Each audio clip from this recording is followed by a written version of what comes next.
Lieutenant adjusts his glasses and takes a deep breath.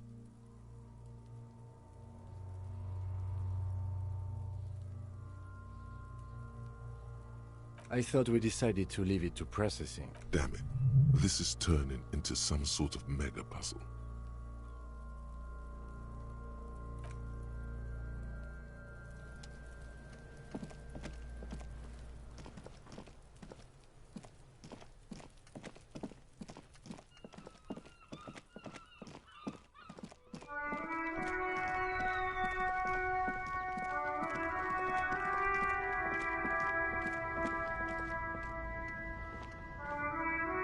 Oh look, it's the cop who turned me into a bad person.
They're impressed that you dove right into the most advanced parts of the theory.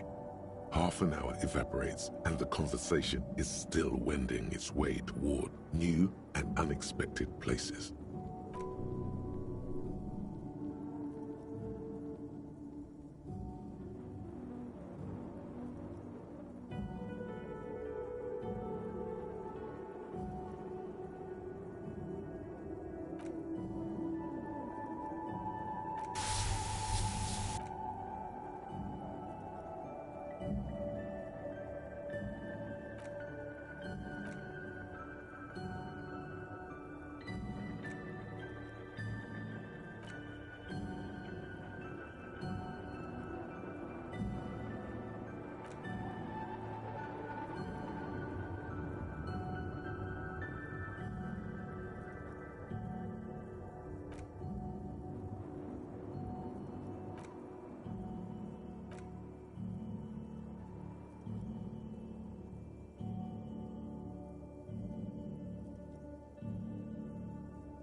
Detective, how should I know what questions you have about communism?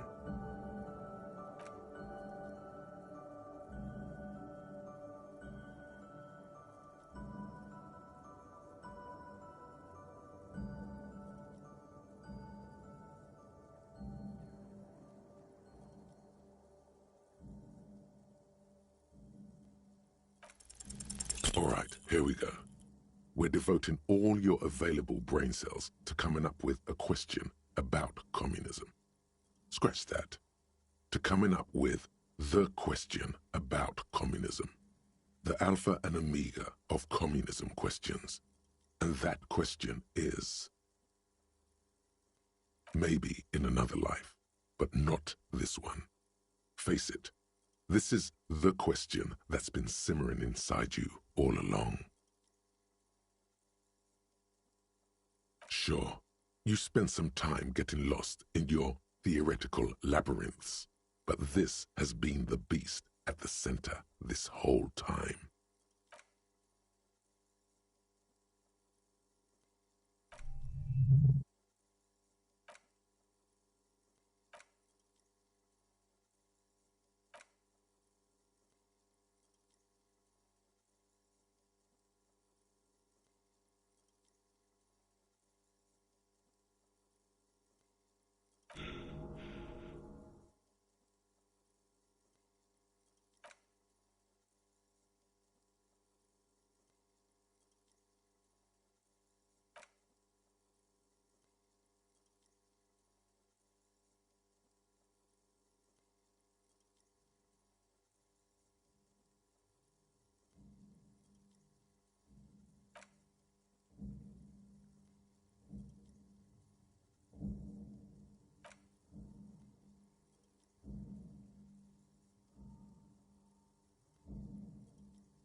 I had no idea its origins went all the way back to the revolution itself, but it makes sense in a way.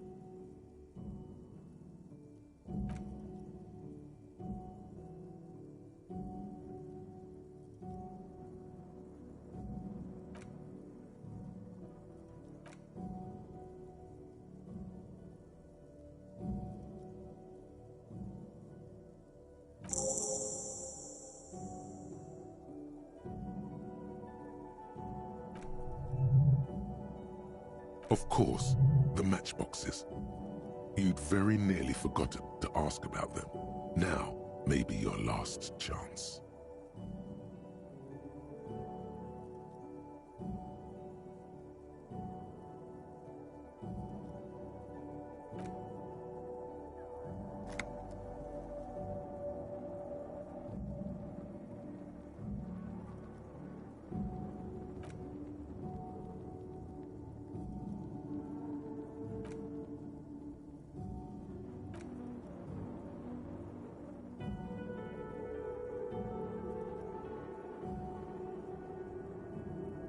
You know what? I'll sit this one out. I don't think you want my skeptical materialism interfering. Before long, a modest tower begins to rise from the pile of matchboxes. You place every box with the utmost delicacy and precision.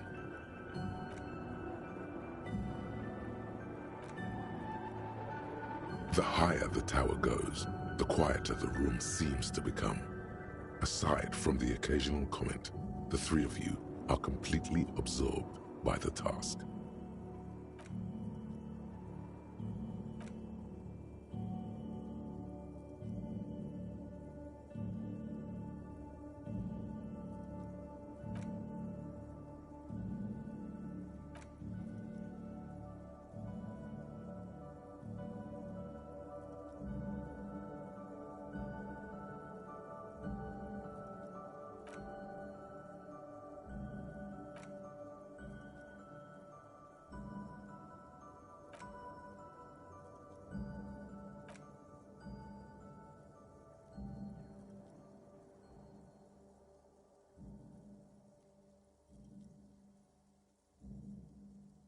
Well, I think we're probably finished here, Detective.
Hello again, officers. Have you come to admire my mural?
ruination has come.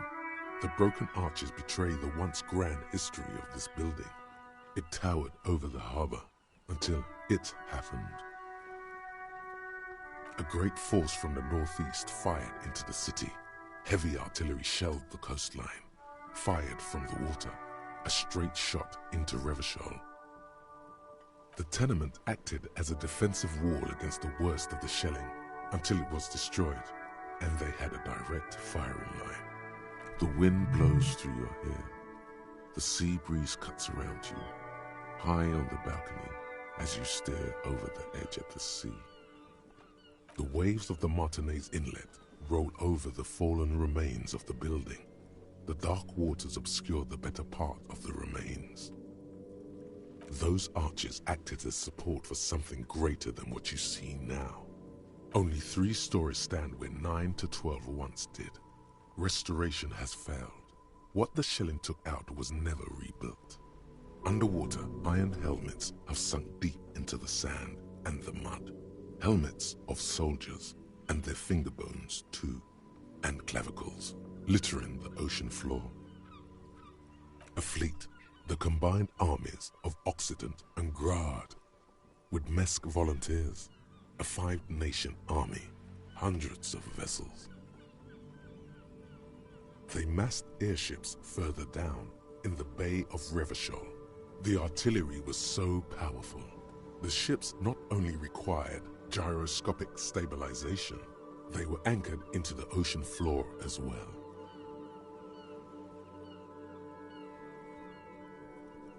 Many are still there to this day. If you squint, you can just barely see the shadow on the water, far in the northeast. Cannon still ready to placate Revachol. The coalition. But that was a long time ago. I think we should move on. It's chilly up here. He fears the discussion might lead to disagreements, as it often does. From the eyes of a seagull, a nest of brown hair not worth the 50-foot dive. From a pedestrian on the dock, a rugged man staring out to sea, mere feet from fatality. From a guest on the balcony of the whirling in rags, a silhouette imposing enough to be seen at a distance. The chill is bracing. The salt hangs in the air. The wind from the ocean pushes at you, smoothing your moustache.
Just an ordinary war.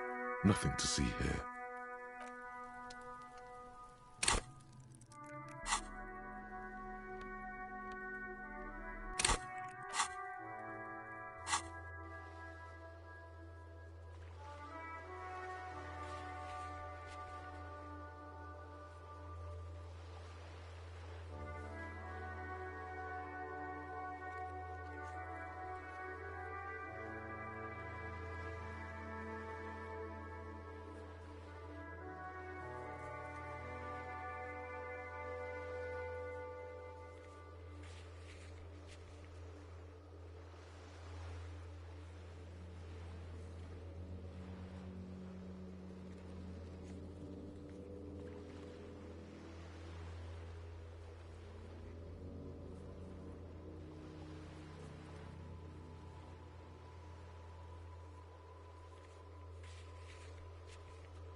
What about me? Good. Let's change the subject. What do you want to know? What's there to say? It's just stupidity.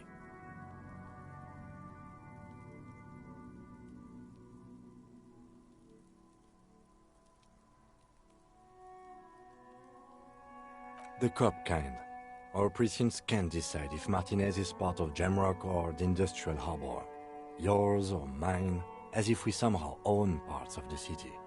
Typical street gang mentality. So we've let the Union make a mockery of law enforcement here, and now it's come to its natural conclusion. Well, sort of. It's less a matter of who gets to police Martinez than who has to. It's an orphan district, in other words. I think the dispatch desk just told both our stations about the hanging. There was quite the brouhaha at the 57th, I can tell you that. Time to settle it, they said. Cop off. But I assure you, I am not their finest or toughest, with 102 cases solved. What I am is least interested in a pissing competition. So he volunteered to represent the 57th, but not out of competitiveness. On the contrary. Yes, I am an unrepentant spoilsport.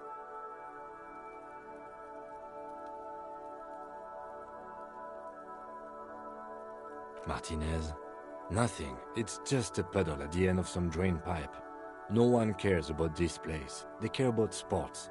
Most of our colleagues don't even know how to get here. North of the interchange doesn't exist.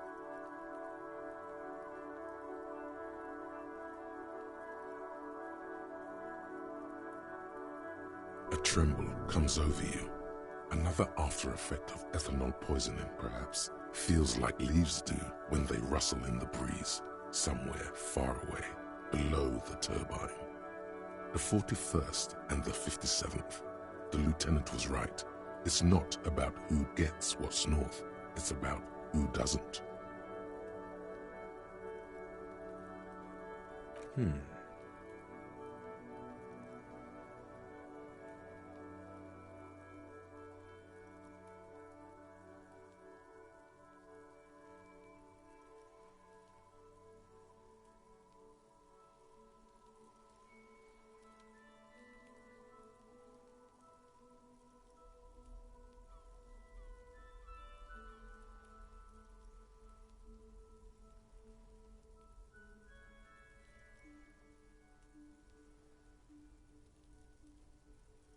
No.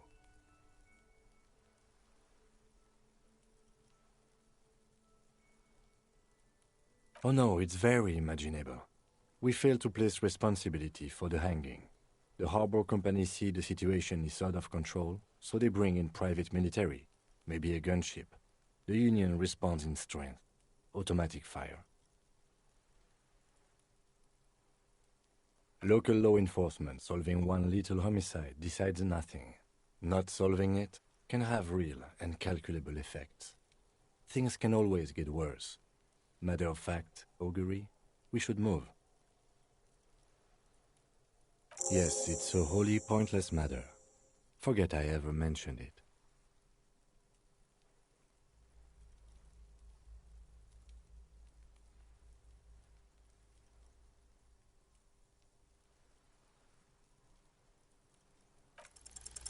Look at you. It's because you're a failure. They sent you to slight Precinct 57. Just think about it for a second. You're a raging alcoholic who showed up 3 days late wearing piss-stained disco garb. You weren't sent here to win. I've considered it.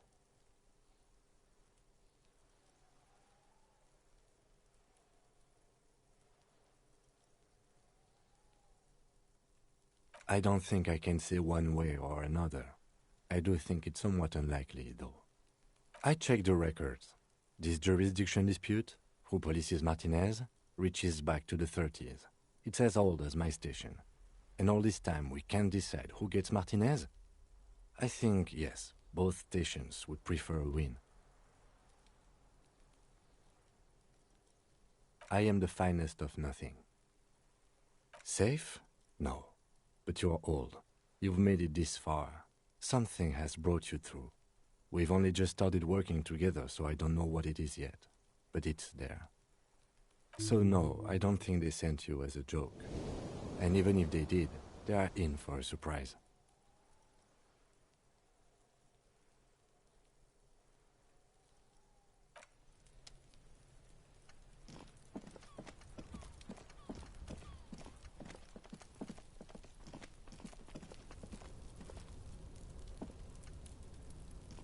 The door is closed. You hear someone inside.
Descent as temporary.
A small cabinet on the wall is filled with various medicine bottles, nasal sprays, and blister packs. Okay, here.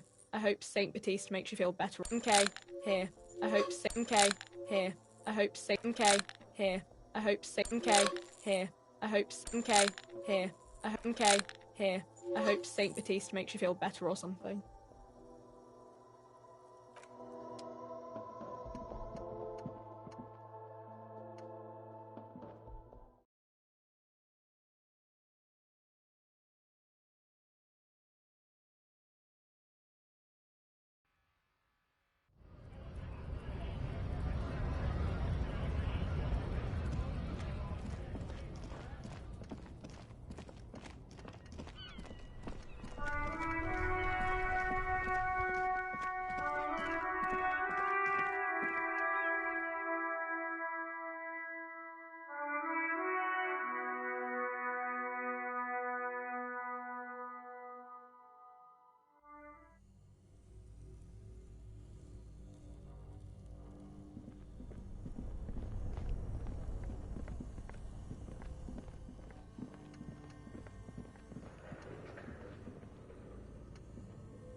The bear's eyes are dead and empty. Ice inside the fridge, slowly melting. The power has been cut off. It's certainly an eccentric choice, but it's more than big enough and cold enough. Honestly, it's perfect. All we have to do is plug the fridge back in.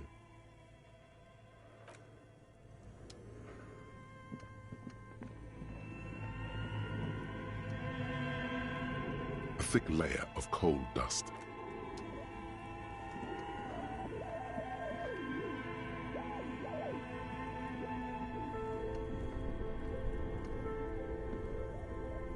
Both cables are unplugged from the break. A giant electric mammal awakens. The dead body is going to be safe in the embrace of its cold innards. Great.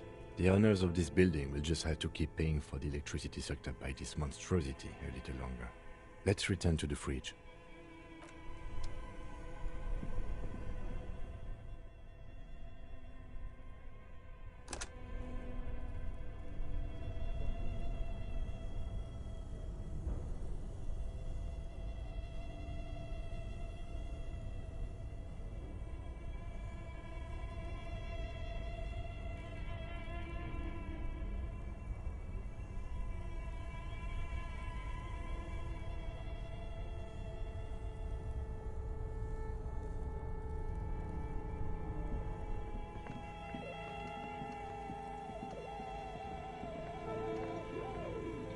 The bear's eyes are still glowing red, watching over all the ice cream wrappers hidden inside its belly.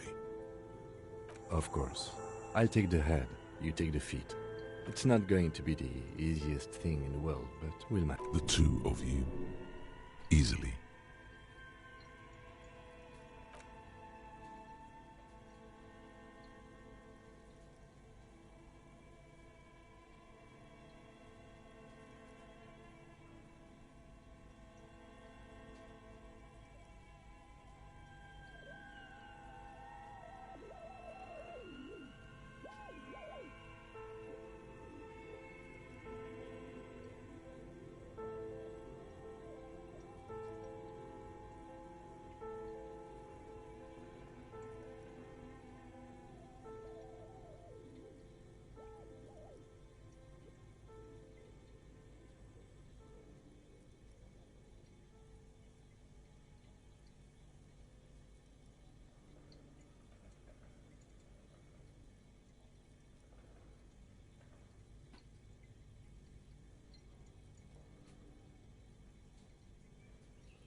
Beautiful.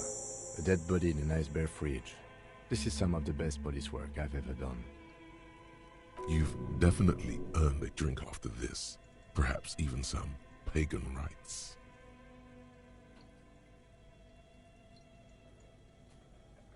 I knew you would say that. I knew this would lead to drinking. No, no more. This is paganistic enough, and he does not leave this room. He means it. He doesn't want to be the ice bear cop.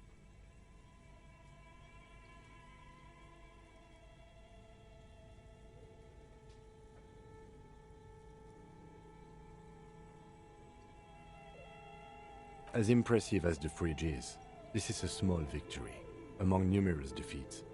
At least we've stopped the body from decomposing further.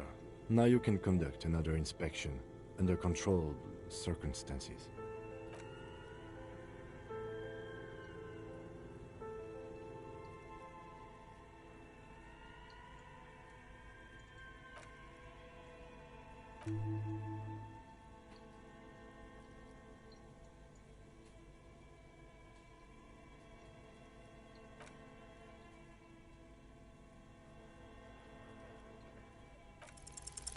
Your arms reach out and your eyes close, as if by their own volition.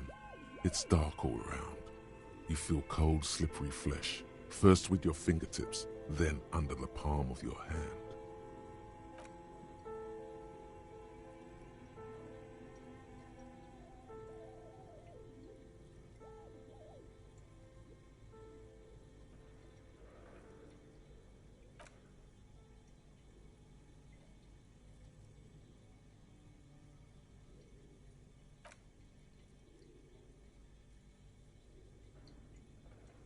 The thing you're looking for, it's not there.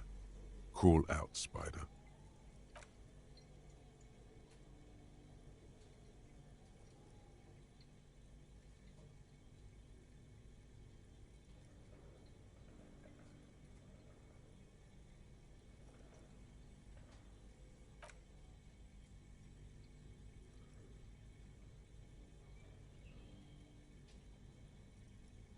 Can you feel it? You're so close. Rip his jaws open now. Look in.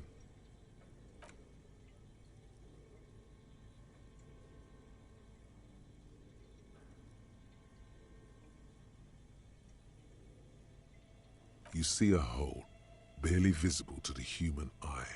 It is swollen shut, almost vanished. No larger than 0.4 centimeters in radius, the edges appear darkened. An abrasion collar. This is what we're after. Abrasion collar.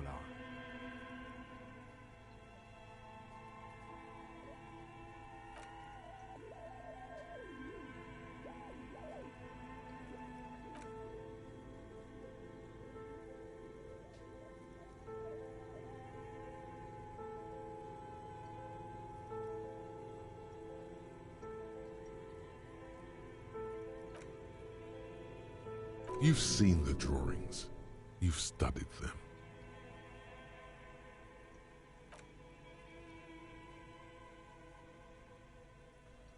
The Funk Soul brother at the back of his head has gone dark forever.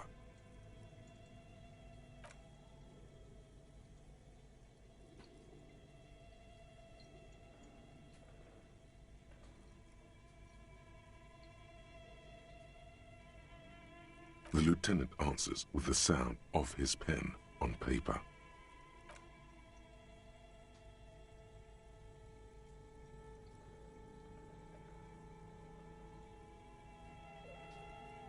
All the muscles in your body harden. Time to enter him.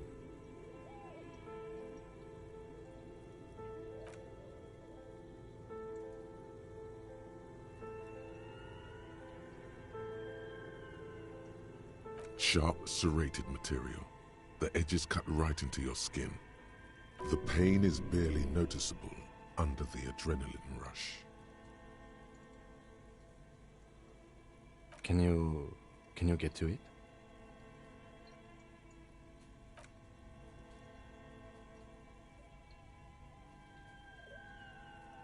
The object that is in there stops just short of the skull, in the encephalus, knocking this tiny fracture into the cranium. We have the makings of a very small exit wound here.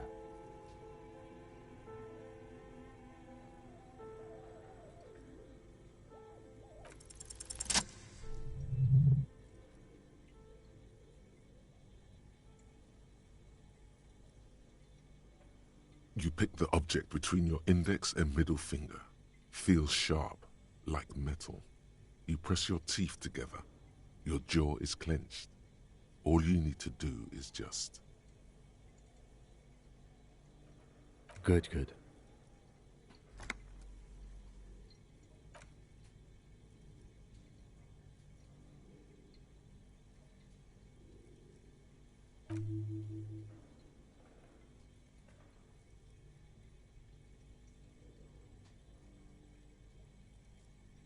A bullet.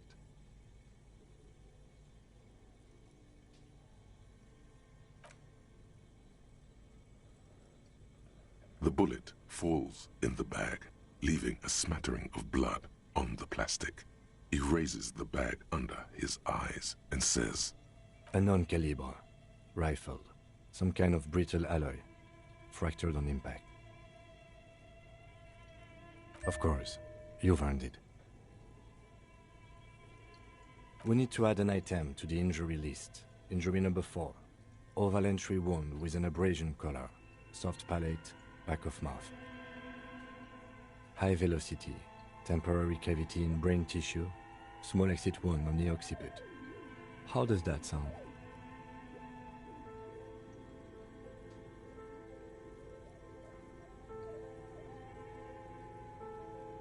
Opinion, fatal injury.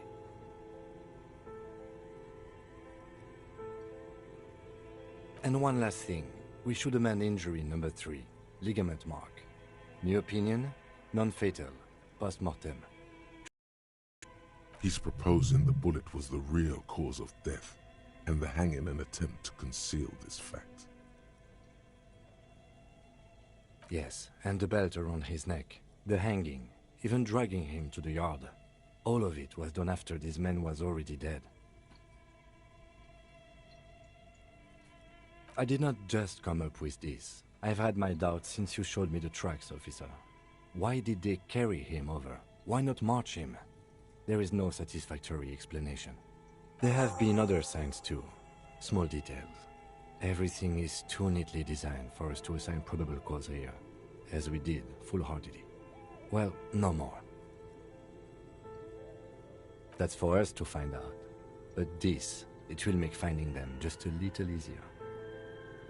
To hide something. The real killer, the real motivation, what really happened here.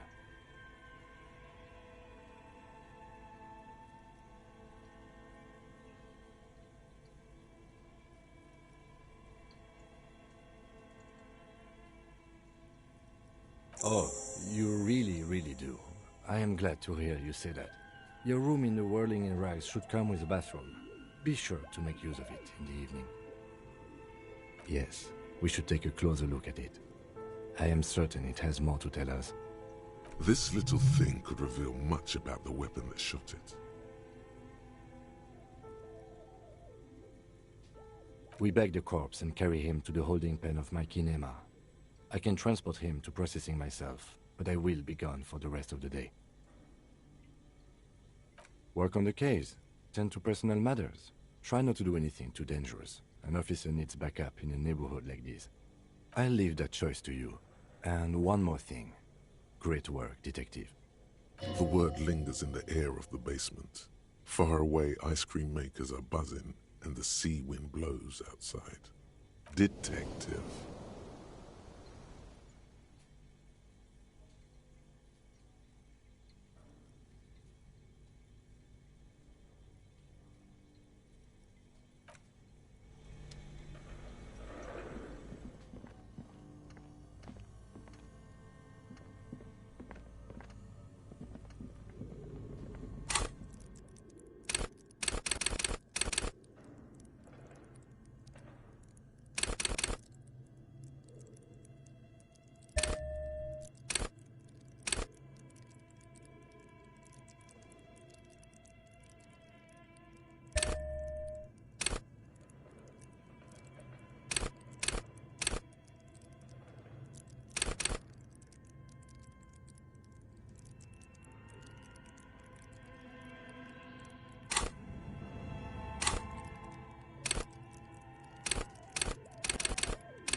A few bricks have fallen off, revealing a compartment behind the wall.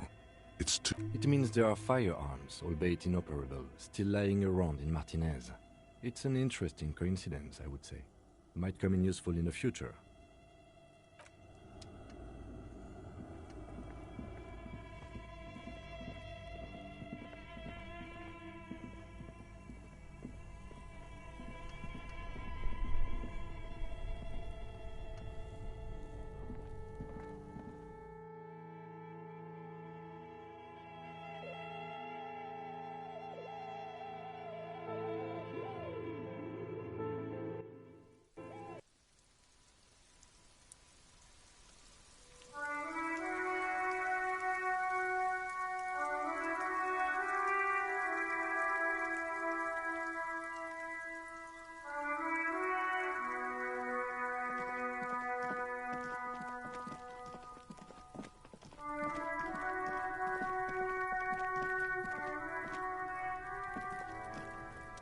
Does Kuno care?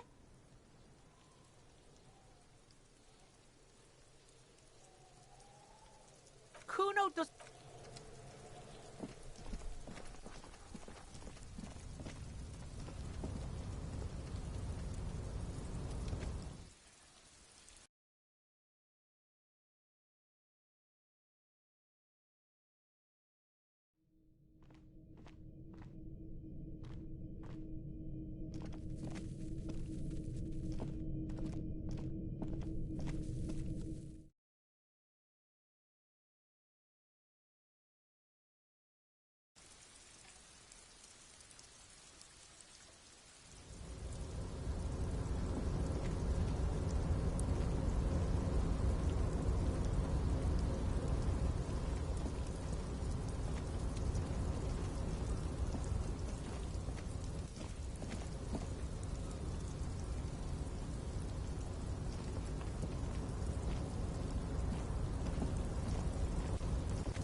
The tracks are as they have ever been. A bit more worn, perhaps. Fortunately,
window stands broken.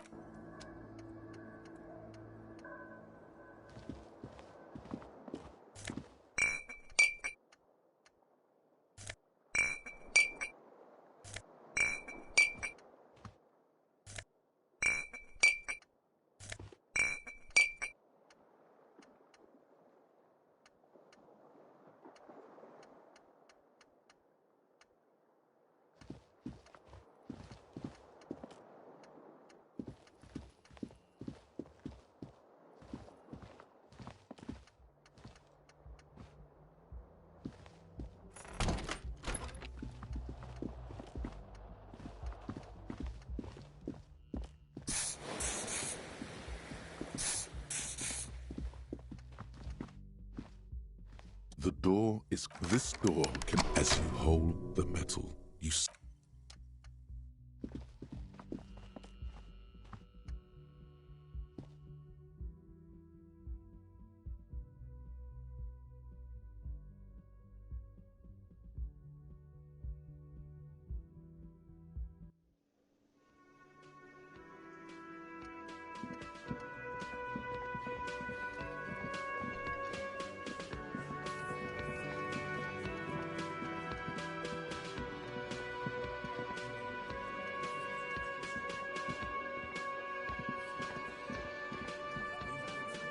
Behind the dockworkers, a ceiling-height window. The hawthorn branches scrape the glass like bony fingers.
An old call box with a matrix of push buttons lists all the companies in the East Delta Commerce Center.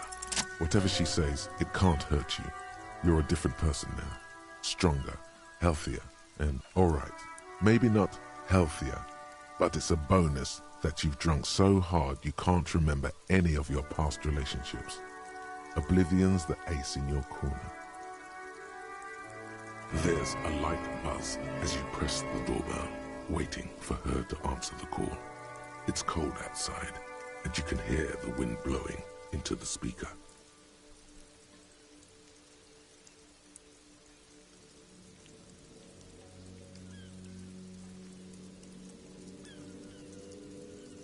A strange metallic taste fills your mouth as you stare at the intercom. There's the static, whispering like a seashell pressed against the earth.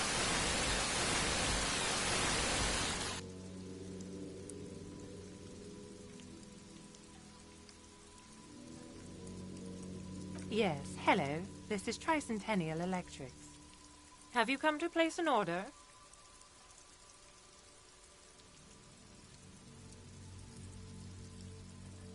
My God. Here come the bad vibes again. Relax. Distance yourself from it. It's you. My God. I didn't think I would hear your voice again. Wait. Is she...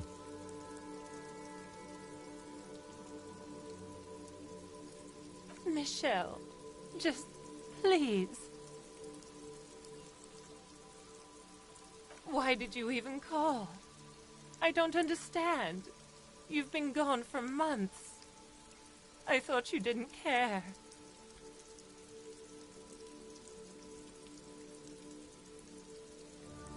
The voice from the intercom doesn't answer, but you can hear her breathing.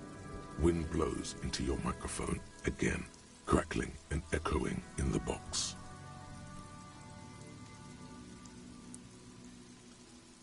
Your hands are getting cold and your breathing becomes visible, forming small silvery puffs in the air.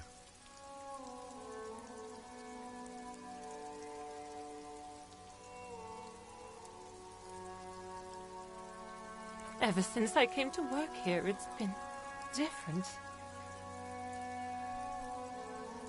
As if my mind's been wiped clean. It's so nice. It's so nice to be able to finally forget about you. And then it hits you. She tries again not to cry, and still doesn't succeed completely. Her quiet sobs sound old and distant, as if her voice is being played off a wax cylinder. Anger boils up in your chest.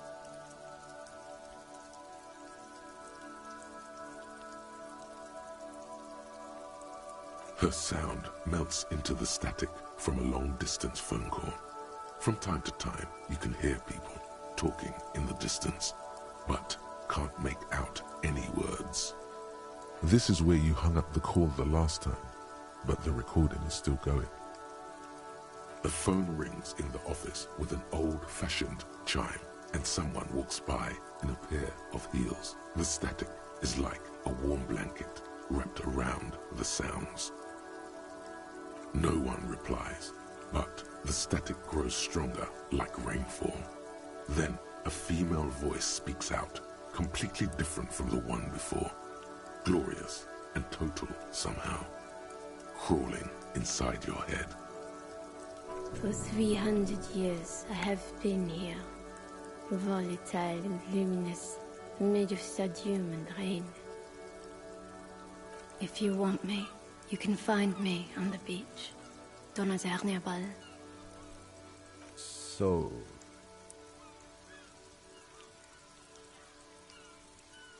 it was a recording trapped in the circuitry from some ancient tenant. This sometimes happens. Shall we conclude here? We have other mysteries to solve.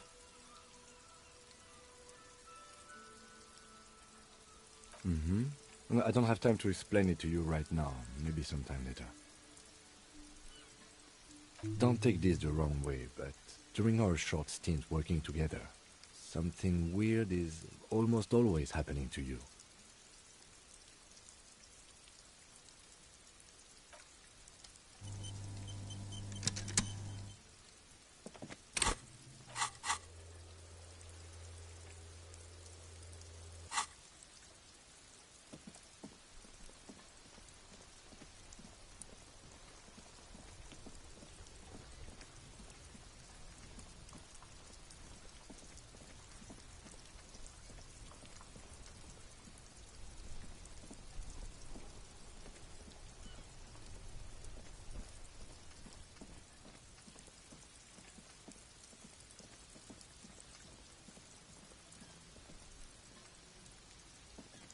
The gnarled hawthorn tree on Rue de Saint-Gilles Lane.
Tequila sunset. Of course. Drink first, story later. Not much, but it will do. The tale I'm about to tell you is an urban legend particular to Martinaise. That said, I first heard it from a former bicycle courier in Koran. There are many variations on the basic story, and the details often conflict. What everyone agrees on is that nobody knows the exact nature or identity of the phenomenon.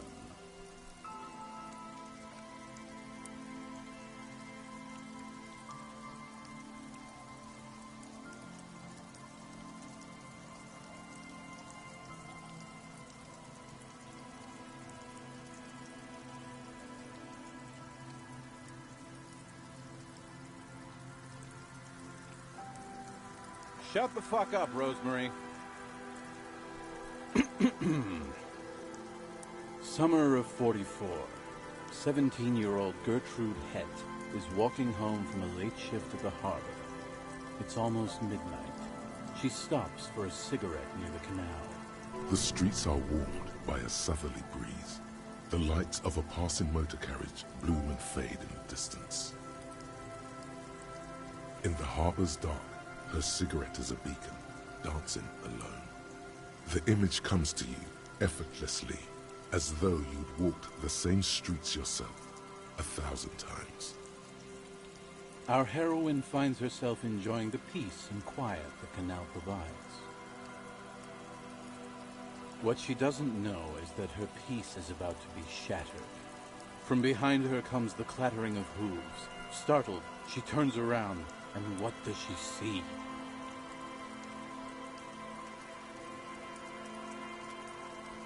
Well, yes, but it's the man on the horse that's of interest here. A man with no head on his shoulders, wearing a found tracksuit, searching for the legendary found cap that went missing when he lost his head.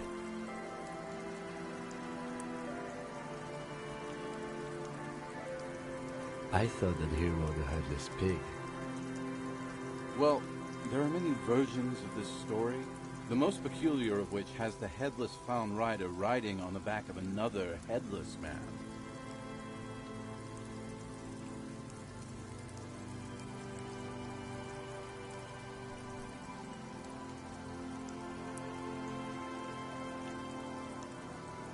If I hadn't lost my keys that one time, I'd agree with you. But life is a cruel mistress.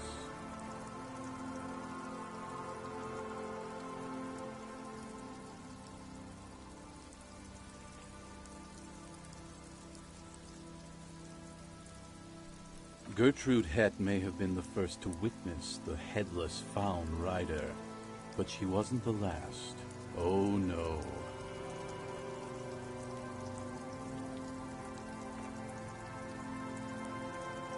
Fuck, Rosemary, they were dating. No one said they were feminists. Everyone always misremembering this stuff. This wouldn't be the Ponte Delgado case, would it? What? You know it. I've read the case file. But please, go on. Right. Early autumn of 46. Ula de Pont and Eva Delgado are fishing near the waterlock long after the sun has set. The wind picks up. A sky already dark now blackens. Water starts falling from above. The first cold rain of the season. Two women stand on a small outcropping of rocks. One of them is wearing a purple raincoat. Thin lines reach out from the rods into the sea. Small droplets start appearing on the surface with increasing frequency. The women are caught in the downpour. They act quickly. Eva gathers the rods whilst Ula turns around to reach for the tackle box. When she sees something, her shriek is so violent that the residents of the nearby apartment building believe lightning has struck. But there is no lightning. Only a heavy downpour and the silhouette of the headless found rider looming on the horizon. Ula makes a run for the shore, but Eva slips on a wet rock and disappears into the cold, cold canal with nary a sound. Her body is never recovered.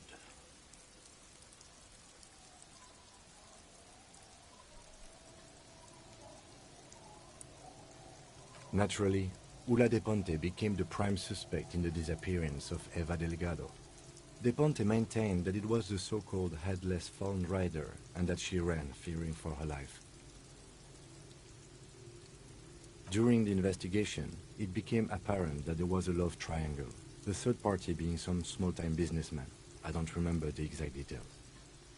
The leading theory was that an argument broke out on the jetty and De Ponte pushed Delgado into the canal, then cooked up this stupid cover story. No, she committed suicide before she could be taken into custody. They found her in the bathroom with a rifle, her face slowly peeling off the ceiling. Not a pretty scene. Man, that's some grisly detail. Oh well, here's to another case closed. Anyway, that's the story of the headless found rider. Pretty crazy, huh? Well, Tequila, that's part of the legend. No one knows for sure. There are a couple of possibilities, though. Some say he was an undercover cop who blew his cover and got beheaded by the vicious gang he had infiltrated. Now he rides, searching for his lost-found cap, plotting revenge.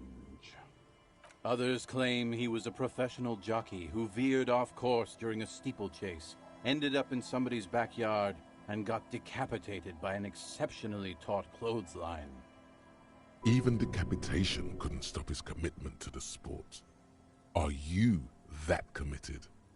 Personally, I think he was just some guy who hanged himself from a really tall tree, and the fall was so violent that his head came clean off. Coincidentally, at that exact moment, a horse happened to pass under him, and his beheaded corpse mounted it, where it remains to this day. But then, no one really knows. For some reason, this does strike you as the most plausible theory of them all.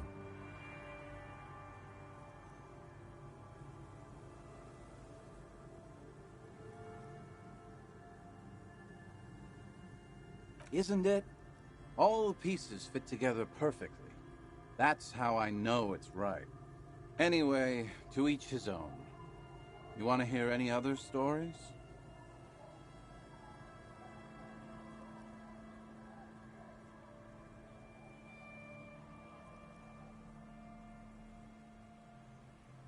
Hard to argue with that, I suppose.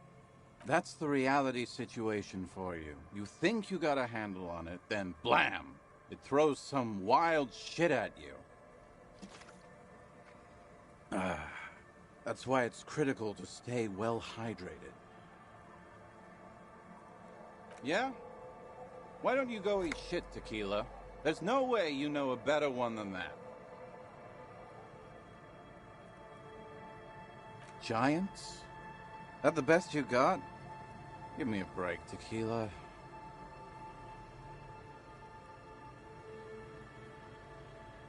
No one knows. Some say he stalks Martinez to this day, and can be seen near the canal when the clock strikes midnight.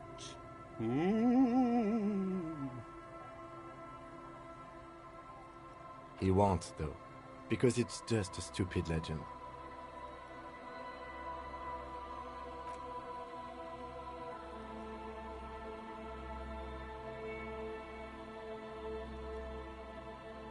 I actually do have one. The strangest... Do you have anything to fortify old Doom Spiral? Tell me you got some story juice.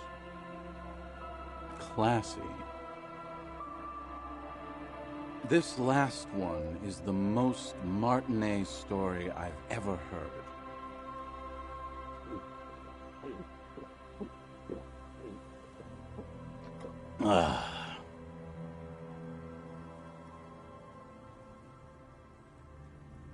I've never heard it mentioned outside of here. At first, I thought it was a joke, to be honest.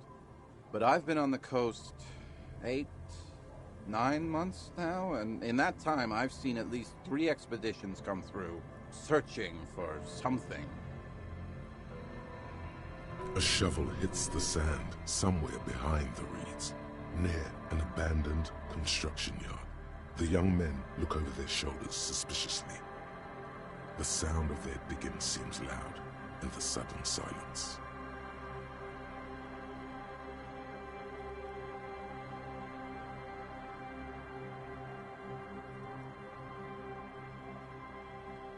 Magic animals? No, man, this is serious stuff. No, Tequila. Most people already know where they live. It's guys like you and me that are the exceptions. Hey, hey! Fuck you, Tequila. All kinds. I've seen archaeologists, gangsters, even a bunch of ad agency types.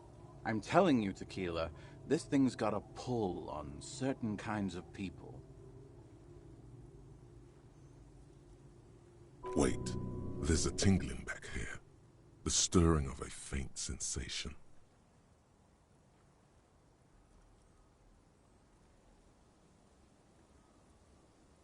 You know, obsessive types. People with predilections. Some of those expeditions come back after a week or so, looking haggard and dejected. Others don't return at all. The first time I saw one of these expeditions, I thought they were fucking with me. There was no way it could be true. It was just too high concept, even for me. There's no way. It can't be. Or can it? You know. I'm not even sure I should be telling you this story, to be perfectly honest. You're in a fragile state, and it might be too much for you to handle. Okay, fine, I'll tell you. But I'm warning you, it's pretty out there.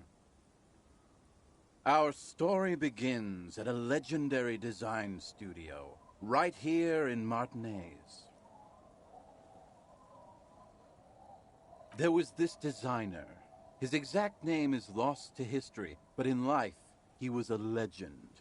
Made it big in Aranya, where he did some real pioneering work on grotesque and sans serif typography. A fucking genius, man.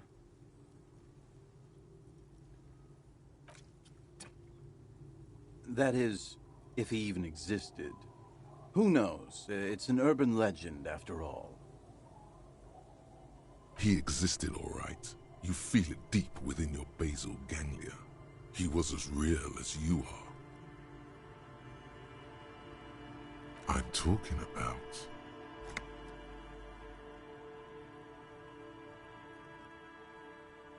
Anyway, sometime later he started his own personal studio here in Martinez. And that's when he started working on some really wild stuff. I'm talking some glass-smooth, forward-looking design language, the kind of thing that would totally overthrow the old regime, design-wise. But then, something turned. You see, it's widely known that nose candy and pioneer graphic design work go hand in hand.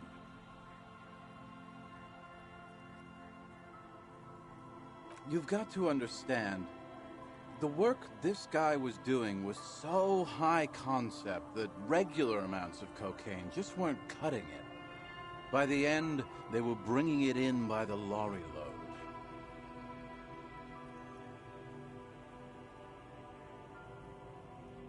Now, as you might imagine, snorting that much cocaine can't be healthy for a regular human, right? Right. Wrong. Do it all the time. All day, baby. Hey, Tequila, pay attention. The story goes that one day he was balls deep in work on what he thought would be his pièce de résistance, an advert so minimal it contained neither text nor images, just pure white. Apparently the idea was too high concept even for this genius. He dropped dead right at his desk before he could finish. His last words are recorded to have been, "It's as white as a blizzard of cocaine."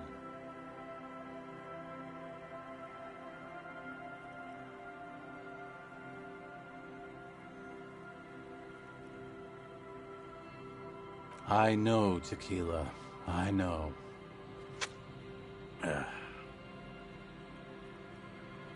But the story doesn't end there. Supposedly, when they performed the autopsy, the coroner discovered nearly a quarter kilo of coke jammed into his nasal cavity. That's right. 250 grams of blow had accumulated in there over the years. We're talking high-grade Saramaritsian pure. Not that cut-rate shit your grandma does. There are those who believe the designer was buried with this quarter key of nose candy still lodged in his sinuses. That's what those expeditions are looking for. The cocaine skull. The cocaine skull. No. Wow. Here's the kicker. This designer, this lead designer of a world-famous design studio, was born in Martinez. A local boy, Martin Martinez.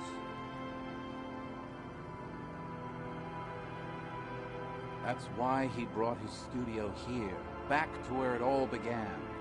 And that's why they buried him here, too. Perhaps right under Ab's pipe there. Or probably further down the coast, or in some yard in Martinez proper. A hidden mausoleum, no one knows exactly.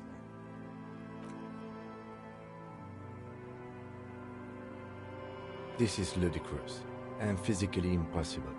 Sinuses can contain that amount of anything. My only question is, where does one get a shovel?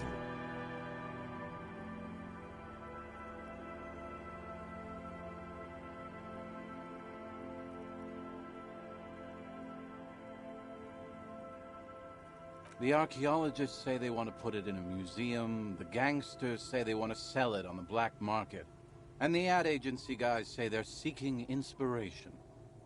Bullshit. They just want to snort it. But you could beat them to it, Harry. You could snort the magic skull cocaine instead. I'm pretty sure they all just want to snort it, though.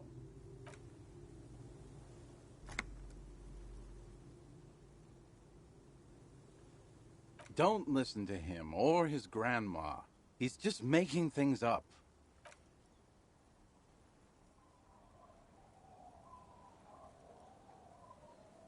Or maybe it's in the air, or in an ancient state pyramid offshore. In a pyramid? Now that would be something. They're pretty vague about it in general. The gangsters like to claim they're looking for the grave of a friend, with picks and shovels. The archaeologists act all official about it, saying they're conducting serious research. Honestly, I think they're not really scientists, just rich. The junkies, for some reason, are pretty upfront about it. They just say they're looking to snort some blow out of a dead man's nasal cavity. Honest men on an honest quest. You should join them. By now, I'd say I know about as much about it as anyone on the coast.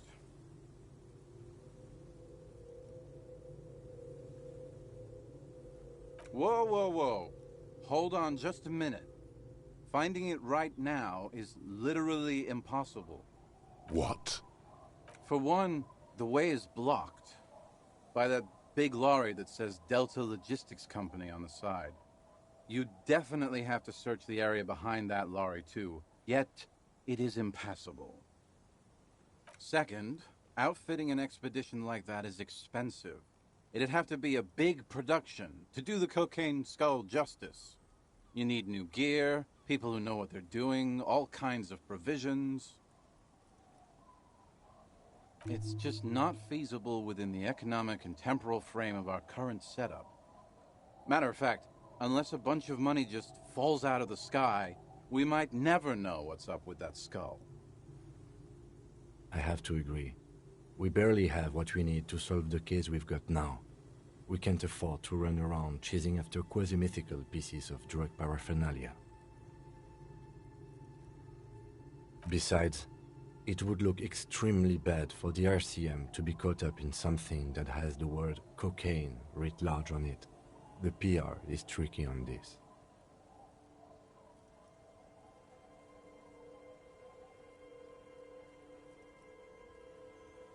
Wait, maybe there's another way. Maybe up around the coast? Don't give up now. Yeah, well, that's the reality situation for you. Who knows, though? Maybe someday we'll get our chance.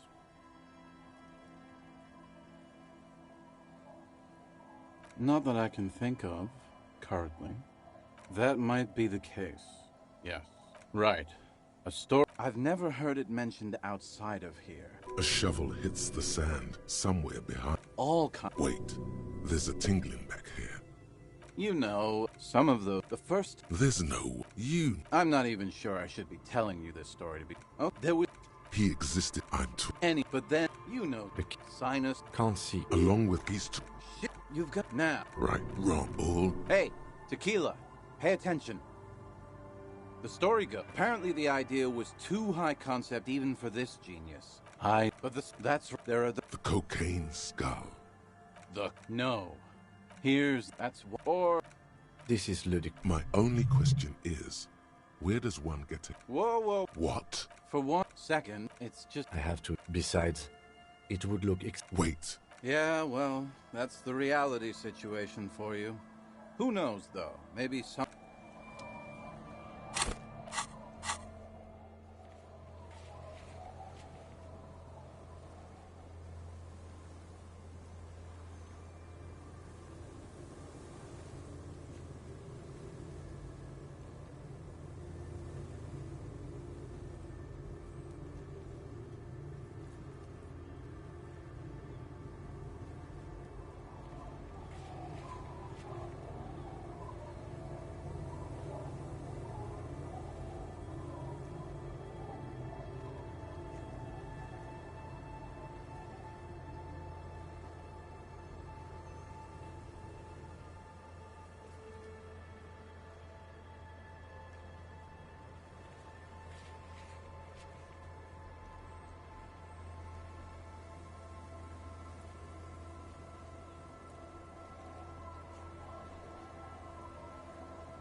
scruffy-haired little boy kicks.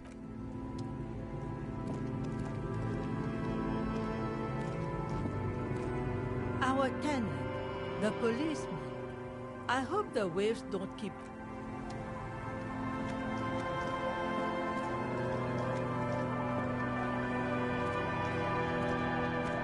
Aye, the sea's gonna calm down soon, I can feel it. The wind is turning southeast. What's on your mind, officer? Oh? Who? Well, how can I assist you then, officer? Unfortunately, the factory sold this one with their guns are expensive and fragile, I think. Besides, from time to time, people need a lesson in respect. That's just the way it is. Back in the day, I caught the eyes of many men. Some went to patch their wounds, their lesson learned. Others were more thick-headed. And one of them, I ended up gone. To the waves. The sea took him. It was a long time ago.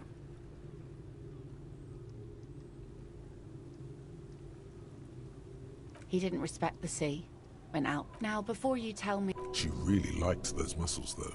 It's in the way she pronounces sinewy.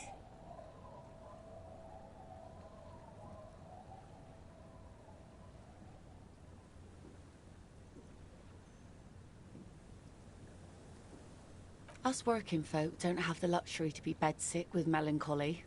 Life didn't really change that much for me and the kids. She looks like she's ready to go on a date with another, better, drunk. Ask her.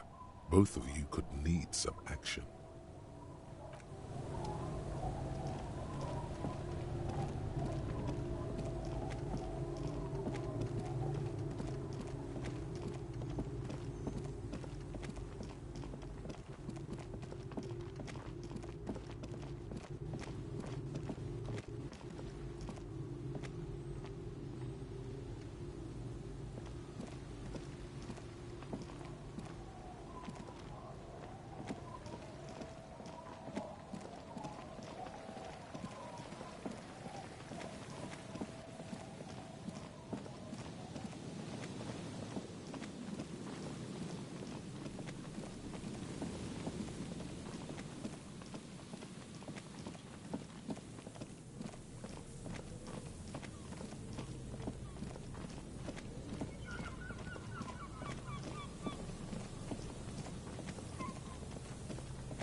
Hello again.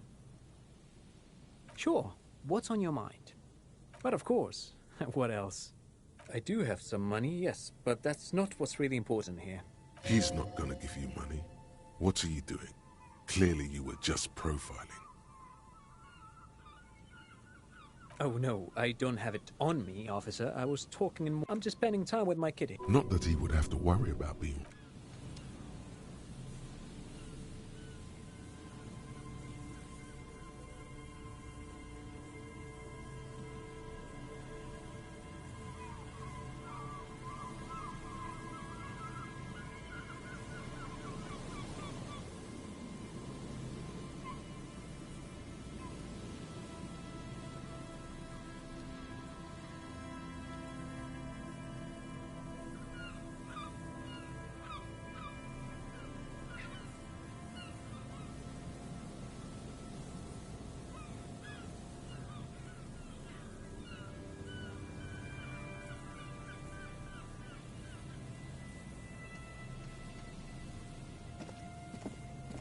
You see, a once bright mural, a slogan used to intertwine with the loops a long time ago.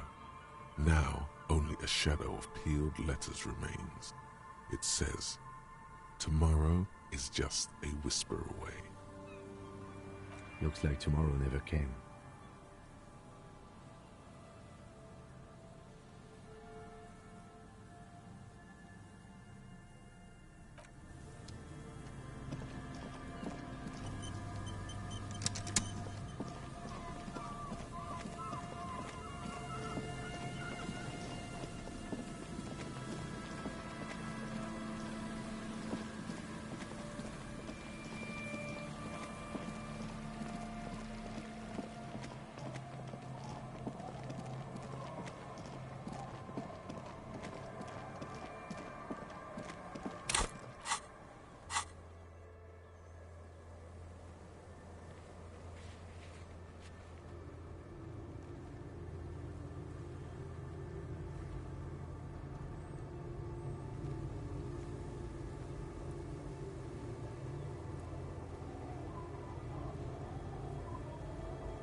Hello, hello. Let me know if I can help you with anything.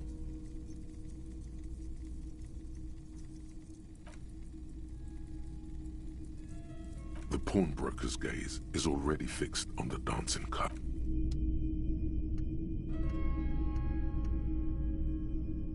A typical Martinez streetlight sits among a sort.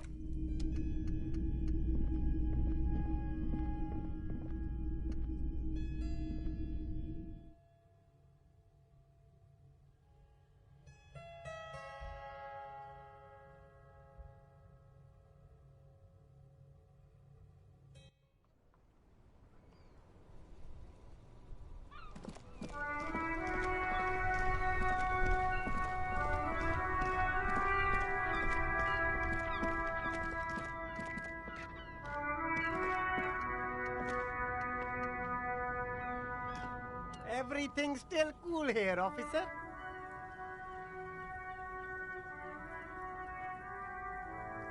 Tapes? You mean like music tapes?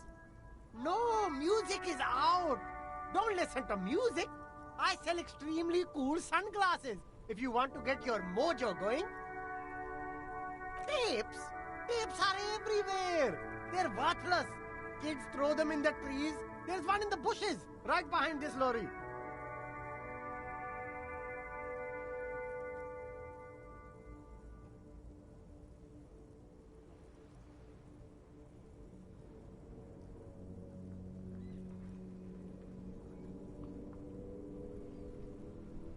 No one would ever throw a good pair of high-quality plastic sunglasses in the bushes, mister. To the west, dark brown ribbons of tape hang from the tree, flowing in the wind. You should have a look. It's better than nothing.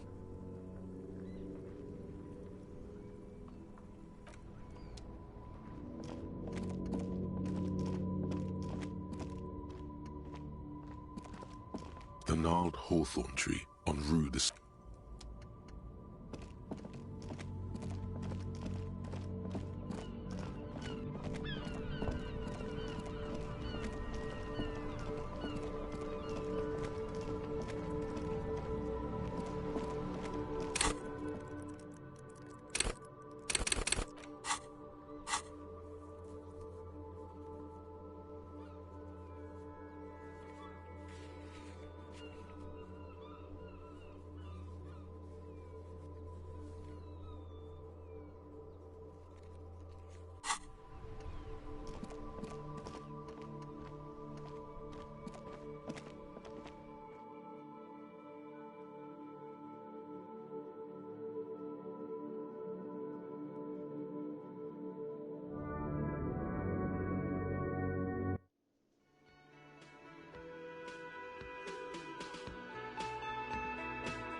It's you again. What is it?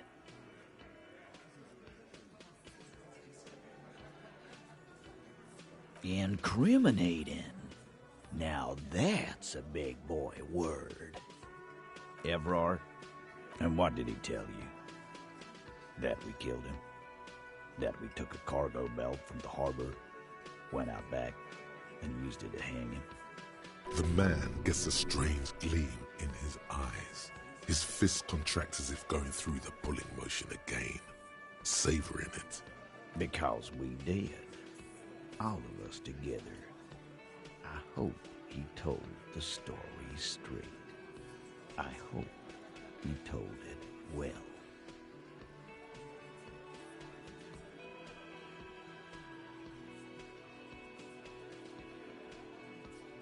Goddamn right. No. These 7 honest men have equally come forth. They told you what happened so that you don't waste any more of your time.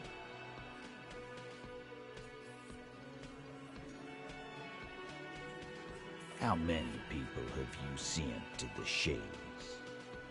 Ever felt remorse for them? Or send them to Reunion to rot. For 20 years. For life.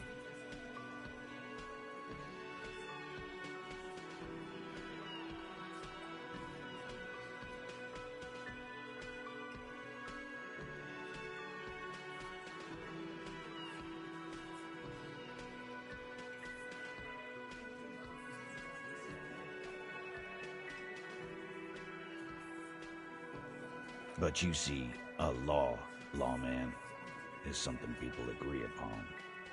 And here in Martinez, we agreed that this man had to die. Are you deaf? There will be no singling anyone out. You can't arrest a Hardy Boy without arresting all Hardy Boys. Do you think you could do that? Do you think you could arrest them all?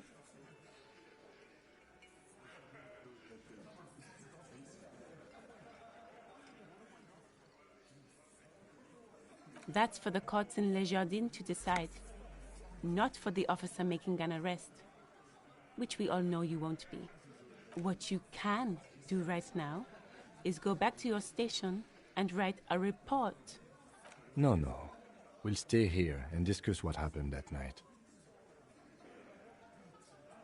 You don't have to keep answering his questions. I know, Lizzie. Relax. We killed him last Sunday night. Seemed like a good way to end the week.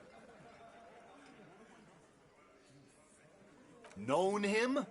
We don't associate with scum like that, asshole. Yeah! Who do you think we are? Quiet! He came round about 3 weeks ago, when that Pines cow first sailed into town. Happy ass cow they sent in to fuck us over. But you know what? Why don't you ask her about the pretty boy? I'm sure she has interesting things to say when you ask her hard enough. That's enough insinuation for today, Titus.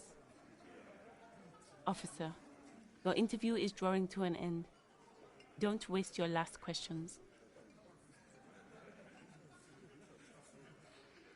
Huh? There was a bullet in the dead man's brain. Why was it there if you hanged him? How the fuck do I know? Anyone could have shot him. Target practice, maybe.